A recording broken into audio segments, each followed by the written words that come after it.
नारायणं नमस्कृत्यं नरं चैव नरोत्तमं देवी सरस्वती व्यासं ततो जयमुदीरयेत् नष्टप्रायेषु भद्रेषु नित्यं भागवतसेव्या भगवती उत्तमश्लोके भक्ति भवति नष्टिकी कृष्णाय वासुदेवाय देवकीनन्दनाय च नन्दगोपकुमाराय गोविन्दाय नमो नमः। मूकं करोति वाचालं पङ्गुलङ्घ्यते गिरिं यत्कृपातमहं वन्दे परमानन्दं माधवम्। श्री चैतन्येश्वरम श्री गुरुदीनतारिणम। श्रीमद्भागवत महापुराण 7वां स्कंद अध्याय 2। हिरणाक्ष का वध होने पर हिरण्याकश्यप का अपनी माता और कुटुंबियों को समझाना। नारद जी ने कहा, युधिष्ठिर, जब भगवान ने वराह अवतार धारण करके हिरणाक्ष को मार डाला, तब भाई के इस प्रकार मारे जाने पर हिरण्याकश्यप रोष से जल भुन गया और शोक से संतप्त हो उठा। वह क्रोध से कांपता हुआ अपने दांतों से बार बार ओठ चबाने लगा। क्रोध से दहकती हुई आँखों की आग के धुएं से धूमिल हुई आकाश की ओर देखता हुआ कहने लगा। उस समय विकराल दाढ़े, आग उगलने वाली उग्र दृष्टि, चढ़ी हुई भव के कारण उसका मुख देखा ना जाता था। भारी सभा में त्रिशूल उठाकर उसने त्रक्ष, संबर, सतबाहु, हैग्रीव, नमुची, पाक, इलवल, विप्रचिति, पुलोमा और शकुन आदि को संबोधित करके कहा, दैत्यों और दानव, तुम सब लोग मेरी बात सुनो और उसके बाद जैसा कहता हूँ वैसा करो। तुम्हें यह ज्ञात है कि मेरे क्षुद्र शत्रुओं ने मेरे प्यारे भाई और हितैषी भाई को विष्णु से मरवा डाला। यद्यपि वह देवता और दैत्य दोनों के प्रति समान है, तथापि दौड़ धूप और अनुनय विनय करके देवताओं ने उसे अपने पक्ष में कर लिया है। यह विष्णु पहले से तो बड़ा शुद्ध और निष्पक्ष था, परंतु अब माया से वराह आदि रूप धारण करने लगा है और अपने स्वभाव से च्युत हो गया है। बच्चे की तरह जो उसकी सेवा करे उसी की ओर हो जाता है, उसका चित्त स्थिर नहीं है। अब मैं अपने इस शूल से उसका गला काट डालूंगा, उसके खून की धार से अपने रुधिर प्रेमी भाई का तर्पण करूंगा, तब कहीं मेरे हृदय की पीड़ा शांत होगी। उस मायावी शत्रु के नष्ट होने पर पेड़ की जड़ कट जाने पर डालियों की तरह सब देवता अपने आप सूख जाएंगे, क्योंकि उनका जीवन तो विष्णु ही है। इसलिए तुम लोग इस समय पृथ्वी पर जाओ, जहाँ आजकल वहाँ ब्राह्मण और क्षत्रियों की बहुत बढ़ती हो गई है। वहाँ जो लोग तपस्या, यज्ञ, स्वाध्याय, व्रत, दान आदि शुभ कर्म कर रहे हैं, उन सबको मार डालो। विष्णु की जड़ है दुजातियों का धर्म कर्म, क्योंकि यज्ञ धर्म उसके स्वरूप है।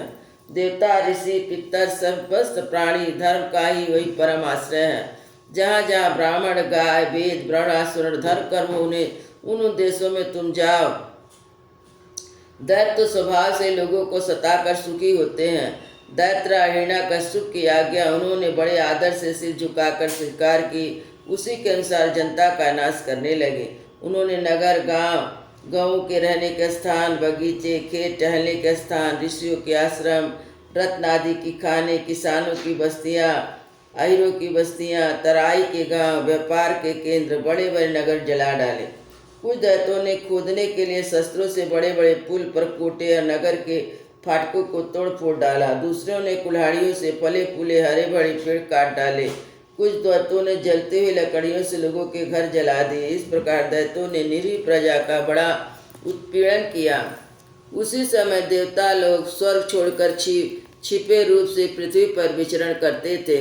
युधिष्ठिर, भाई की मृत्यु से हिरण्याकश्यप को बड़ा दुख हुआ था।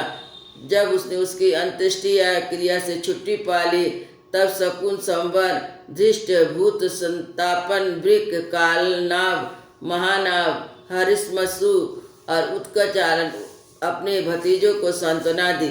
उनकी माता रुषा भानु को और अपनी माता दिति को देश काल के अनुसार मधुर वाणी में समझाते हुए कहा। हिरण्याकश्यप ने कहा, मेरी प्यारी माँ, बहू और पुत्रों, तुम वीर हिरण्याक्ष के लिए किसी प्रकार शोक नहीं करना चाहिए। वीर पुरुष तो ऐसा चाहते हैं कि लड़ाई के मैदान में अपने शत्रु के सामने उसके दांत खट्टे करके प्राण त्यागे। वीरों के लिए ऐसी मृत्यु श्लाघनीय होती है। देवी, जैसे प्याऊ पर बहुत से लोग इकट्ठे हो जाते हैं परंतु उनका मिलना जुलना थोड़ी देर के लिए होता है, वैसे ही अपने कर्मों के पेड़ से दैववश जीव भी मिलते और बिछुड़ते हैं। वास्तव में आत्मा नित्य अविनाशी शुद्ध स्वर्गस्थ सर्वज्ञ और देह इंद्रिय आदि से पृथक है। अपनी अविद्या की देह आदि की सृष्टि करके भोगों के साधन सूक्ष्म शरीर को स्वीकार करता है। जैसे हिलते हुए पानी के साथ उसके प्रतिबिंब होने पर होने वाले वृक्ष भी हिलते नजर जान पड़ते हैं। घुमाई जाती हुई आंखों के साथ सारी पृथ्वी घूमती दिखाई देती है। कल्याणी, वैसे ही विषयों के कारण मन भटकता है और वास्तव में निर्विकार होने पर उसी के समान आत्मा भी भटकता हुआ जान पड़ता है। उसका स्थूल और सूक्ष्म शरीर से कोई संबंध नहीं है, फिर वह संबंधी सा जान पड़ता है। सभी प्रकार से शरीर रहित आत्मा को शरीर समझ लेना यही तो अज्ञान है। इसी से प्रिय अथवा प्रिय वस्तु का मिलना और बिछड़ना होता है। इसी कर्म के साथ संबंध हो जाने के कारण संसार में भटकना पड़ता है। जन्म मृत्यु, अनेक प्रकार के शोक, अविवेक, चिंता, विवेक की स्मृति, सबका कारण यह ज्ञान ही है। इस विषय में महात्मा लोग एक प्राचीन इतिहास कहा करते हैं। वह इतिहास मरे हुए मनुष्य के संबंधियों के साथ यमराज की बातचीत है। तुम लोग उसे ध्यान से सुनो। उसी नगर में एक बड़ा यशस्वी राजा था। उसका नाम था सुयग। लड़ाई में शत्रुओं ने उसे मार डाला। उस समय उसके भाई बंधु उसे घेर कर बैठ गए। उसका जड़ाऊ कवच छिन्न भिन्न हो गया। गहने और मालाएं तहस नहस हो गई।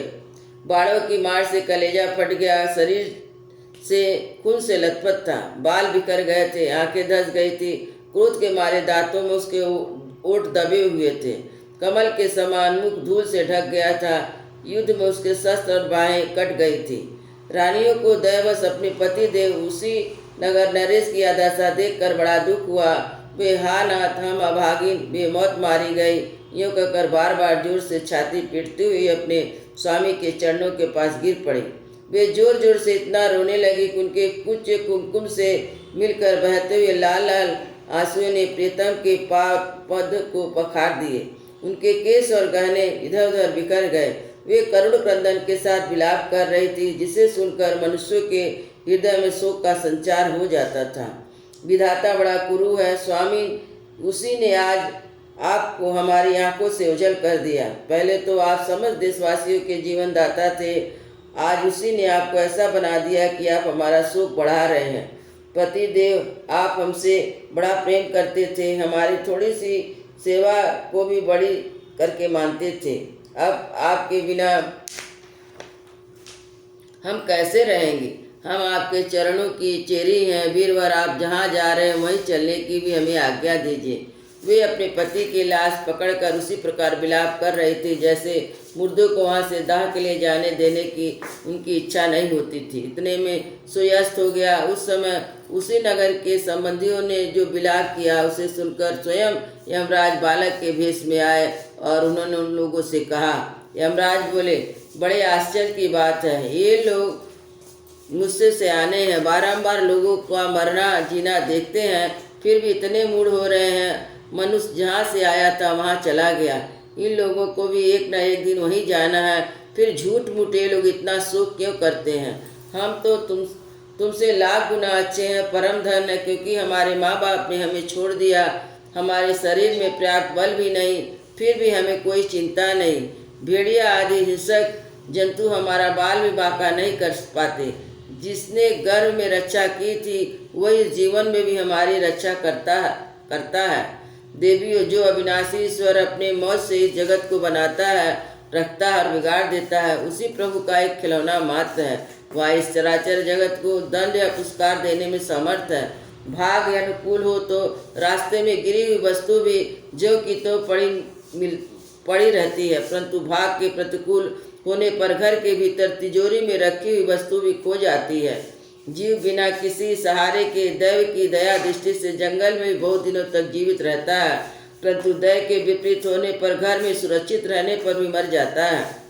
रानी, सभी प्राणियों की मृत्यु अपने पूर्व जन्म के कर्मानुसार के अनुसार होती है और उसी के अनुसार उसका जन्म भी होता है, परंतु आत्मा शरीर से अत्यंत भिन्न है, इसलिए वह उसमें रहने पर भी उसके जन्म मृत्यु आदि धर्मों से अछूता ही रहता है। जैसे मनुष्य अपने मकान को अपने से अलग और मिट्टी का समझता है, वैसे शरीर भी अलग और मिट्टी का है। मोह बस वह उसे अपना समझ बैठता है। जैसे बुलबुले आदि पानी के विकार, घड़े आदि मिट्टी के विकार, गहने आदि स्वर्ण के विकार समय पर बनते हैं, रूपांतरित होते हैं, नष्ट हो जाते हैं, वैसे इन तीनों के विकार से बना हुआ शरीर भी समय पर बन बिगड़ जाता है। जैसे काठ की रहने वाली व्यापक अग्नि स्पष्ट उससे अलग है, जैसे देह में रहने वाले भी वायु उससे कोई संबंध नहीं है, जैसे आकाश सब जगह एक सा रहने पर भी किसी के दोष गुण से लिप्त नहीं होता, वैसे समस्त देह इंद्रियों में रहने वाला उनका आश्रय आत्मा भी उनसे अलग और निर्लिप्त है। मूर्खों, जिसके लिए तुम शोक कर रहे हो वह स्वयं नामक शरीर तो तुम्हारे सामने पड़ा है, तुम इसी को देखते थे। इसमें जो सुनने वाला बोलने वाला था वह तो कभी किसी को नहीं दिखाई पड़ता था, फिर आज भी नहीं दिखाई दे रहा, तो शोक क्यों? तुम्हारी यह मानता कि प्राण ही बोलने और सुनने वाला था, सो निकल गया। मूर्खता पूर्ण, क्योंकि सुसुप्ति के समय प्राण तो रहता है पर वह न बोलता है न सुनता है। शरीर में जब इंद्रियों की चेष्टा का हेतु वो जो महाप्राण है वह प्रधान होने पर बोलने और सुनने वाला नहीं है, क्योंकि वह जड़ है। देह और इंद्रियों के द्वारा सब पदार्थों का दृष्टा तो आत्मा है, शरीर और प्राण दोनों से पृथक है।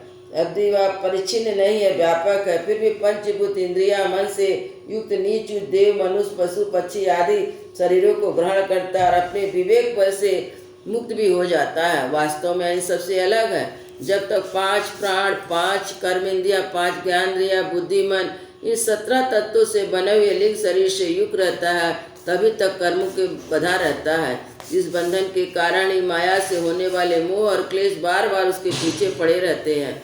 प्रकृति के गुणों, उनसे बने हुए वस्तुओं को सत्य समझना अथवा झूठ मूठ का दुराग्रह है। मनोरथ के समय की कल्पित और स्वप्न के समय की दिख पड़ने वाली वस्तुओं के समान इंद्रियों द्वारा जो कुछ ग्रहण किया जाता है सब मिथ्या है। इसलिए शरीर और आत्मा का तत्व जानने वाले पुरुष न तो अनित शरीर के लिए शोक करते हैं और न नित्य आत्मा के लिए, परंतु ज्ञान की दृढ़ता न होने के कारण जो लोग शोक करते रहते हैं उनका स्वभाव बदलना बहुत कठिन है। किसी जंगल में एक बहेलिया रहता था। वह बहेलिया क्या था? विधाता मानव से पक्षियों के काल के रूप में ही रच रखा था। जहाँ कहीं भी वह जाल फैला देता, ललचा कर चिड़ियों को फंसा लेता। एक दिन उसने कुलिंग पक्षी के एक जोड़े को चारा चुगते देखा। उनमें से उस बहेलियों ने मादा पक्षी को शीघ्र ही फांस लिया। कालवश वह जाल के फंदों में फंस गई और नर पक्षी अपनी मादा की विपत्ति को देखकर बड़ा दुख हुआ। बेचारा उसे छुड़ा तो सकता न था, स्नेह से उसी बेचारे के लिए विलाप करने लगा। उसने कहा, यह तो विधाता सब कुछ कर सकता है, परंतु यह बड़ा निर्दयी है। वह मेरी सहचरी, एक तो स्त्री है, दूसरे मुझे अभागे के लिए शोक करती बड़ी दीनता से छटपटा रही है। इसे लेकर वह क्या करेगा? उसकी मौज हो तो मुझे ले जाए, इसके बिना मैं अपना अधूरा विदुर जीवन उसे दीनता और दुख से भरा हुआ लेकर क्या करूँगा? अभी मेरे अभागे बच्चे पर भी नहीं जमे हैं। स्त्री के मर जाने पर उन मातृहीन बच्चों को मैं कैसे पालूंगा? वो घोषणे में अपनी माँ की बाट देख रहे हैं। इस तरह वह पक्षी बहुत सा विलाप करने लगा। अपनी सहचरी के वियोग से वह आतुर हो रहा था। आंसुओं के मारे उसका गला रुक गया। तब तक काल की प्रेरणा से पास ही छिपे हुए उस बहेलियों ने ऐसा बाण मारा कि वहीं पर वह लौट गया। मूर्ख रानियों, तुम्हारी भी यही दशा होने वाली। तुम अपनी मृत्यु तो देखती नहीं, इसके लिए रो पीट रही हो। यदि तुम लोग 100 बरस तक इसी तरह शोकवश छाती पीटती रहो तो भी तुम इसे नहीं पा सकोगी।